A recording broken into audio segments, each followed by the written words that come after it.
کسی بستی میں آم کا درخت اس بستی کی پہچان بن چکا تھا۔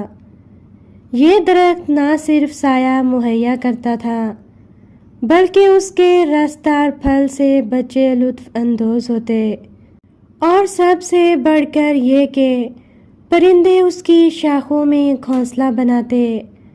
اس درخت کو گاؤں کے چوپال کی حیثیت حاصل ہو چکی تھی۔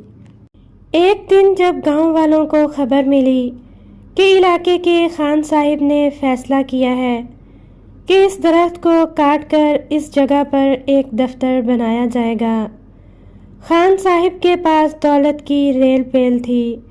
وہ علاقے کی ہر چھوٹی بڑی چیز کو اپنی ملکیت سمجھتے تھے۔ محلے والے ان کے رویے سے ہمیشہ خائف رہتے، مگر اس بار معاملہ مختلف تھا۔ خان صاحب نے اپنے نوکر کو حکم دیا کہ یہ کارروائی رات کے اندھیرے میں اس وقت کی جائے جب بستی والے سو رہے ہوں۔ خان صاحب کا عملہ جب رات کے اندھیرے میں درخت کاٹنے کے لیے وہاں پہنچا، کچھ دیر کے بعد یہ خبر محلے کے چوکیدار یعنی محلے کے کتے چپالو تک پہنچ گئی۔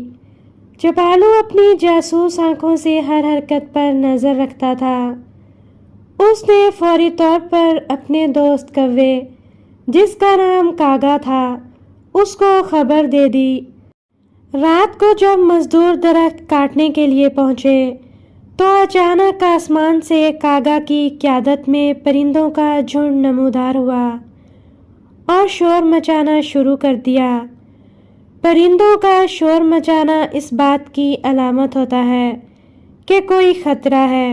باقی کی کسر چپالو کتے نے بھونک کر پوری کر دی اور محلے والوں کو جگا دیا۔ کچھ ہی دیر میں محلے والے جمع ہو گئے اور مزدوروں کو بھگا دیا۔ خان صاحب کو جب یہ خبر ملی تو انہیں بہت غصہ آیا، لیکن محلے والوں کی یکجہتی اور درخت کے محافظوں کی بہادری کے سامنے وہ کچھ نہ کر سکے۔ اگلی صبح سب بہت خوش تھے۔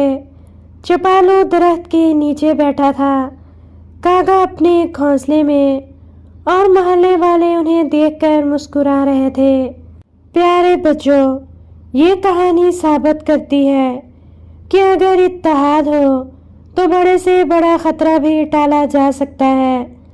درخت ہمارا قیمتی ورثہ ہے اور ان کو کاٹنے سے بچانا چاہیے، بلکہ مزید درخت لگانے چاہیے تاکہ ماحولیاتی تبدیلیوں کے اثرات سے محفوظ رہا جا سکے۔